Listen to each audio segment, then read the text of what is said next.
Good morning, welcome to the Snyder Family Homestead. Today we're at my father-in-law's house, and he had planted these trees here. This is a cherry tree. He planted a pear tree, which is right over here. And then he had a plum tree, I believe, but that one died. They were at the edge of his property. It's kind of like next to a subdivision, but this house was built before the subdivision was here, so he has a really nice lot. And so you're gonna hear some cars go by, and they'll probably be looking at me while I'm holding a selfie stick. But look right here at these cherries. They're just absolutely beautiful. This tree is absolutely loaded with them.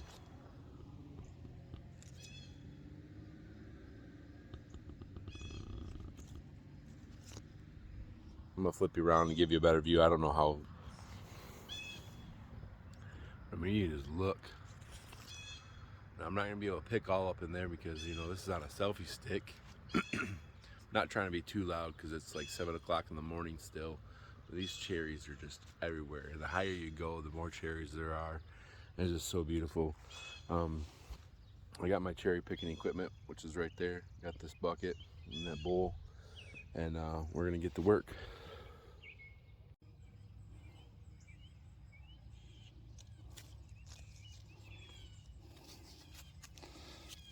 Very hard to film and pick cherries at the same time when you're using one hand. But let me tell you what, man, these cherries are coming up real nice. A couple more days and there wouldn't be no more cherries left because the birds, and it's supposed to rain today too.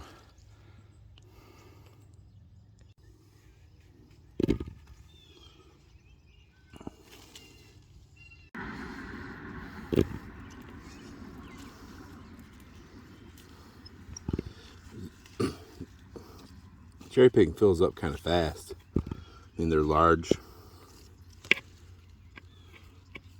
There's some, low hanging branches. They just really easy. I mean, you can see right there. I mean, and like I said, we're next to the road, so they do get dust on them. It's a dirt road, but just take them back to the house, wash them off. I'm gonna mix in like a teaspoon of salt, water with them, help bring out the bugs. Yeah, it's nature. There's bugs on it. It happens.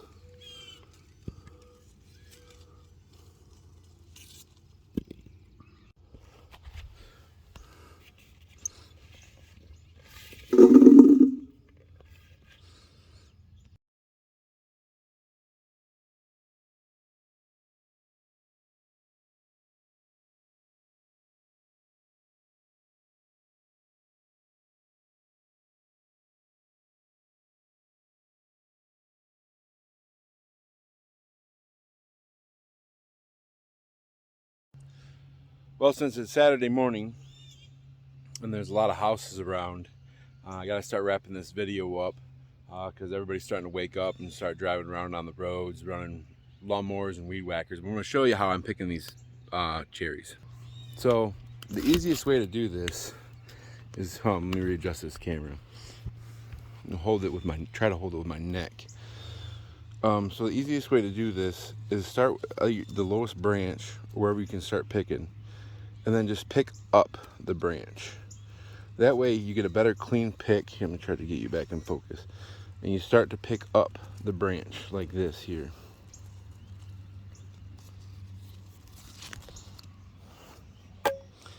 And as you go up the branch like this, you get a cleaner pick. Hold on. As you move up the branch, you get a cleaner pick, and you're not looking back and like, instead of like spot picking, like, oh, here's a cluster, like, oh, like here's a nice cluster, then over here's a nice cluster, then over there's a nice cluster. Then you look back and you're like, oh wow, I missed them all. So it's easier just to walk up the tree like this. Let me turn you back around.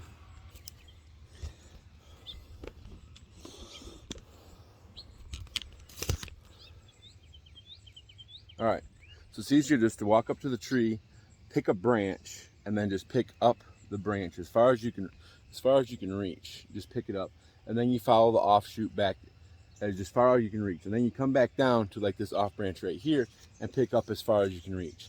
and do that all the way for one branch, and you'll see, wow, there's actually a ton of fruit on just one branch.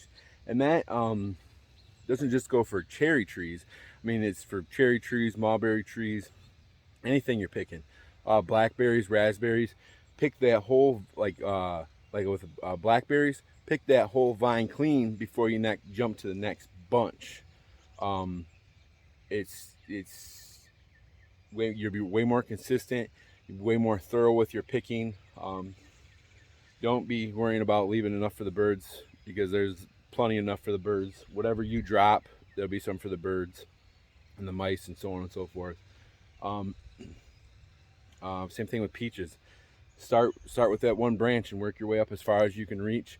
Some orchards you go to, they'll have ladders and so on and so forth for you, if you want to climb the ladders. But most fruit farms that you pick, fruit farms, will be right there on the ground ready for you, at chest height or head height or arm height.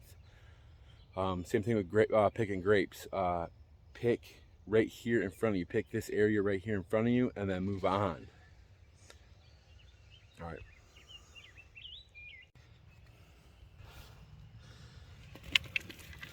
Just like that, I'm all done cherry picked out.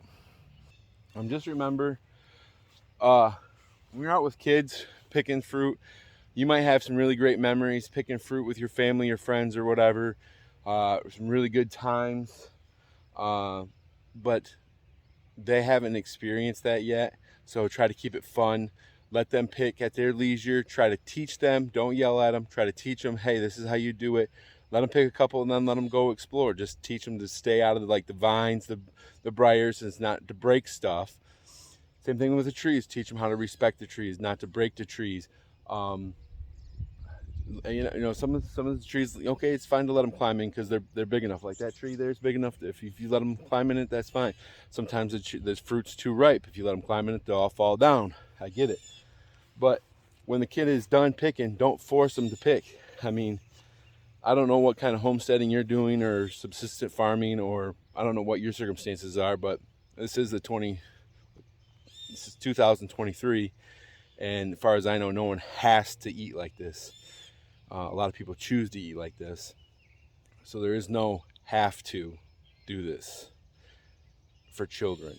If you have to do this, there's other options. If you want to do it, obviously you're doing it.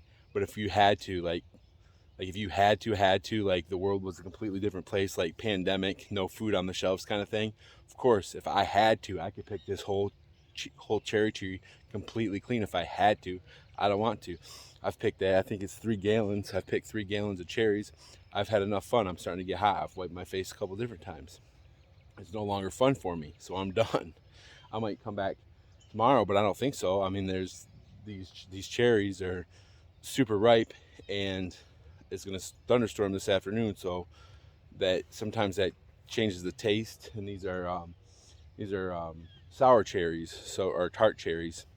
So really good for pies or pies, making whiskey sours or putting in vodka or whatever. I like making pies and jams with it. That's just what I do, cooking with them. But like I said, keep stuff like this fun for your kids, so that way when they grow up, they'll want to do it with their kids.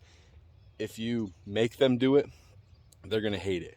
But if they're old enough to realize, if you're in a situation, if you don't do it, you don't eat, obviously they're going to do it because people like to eat.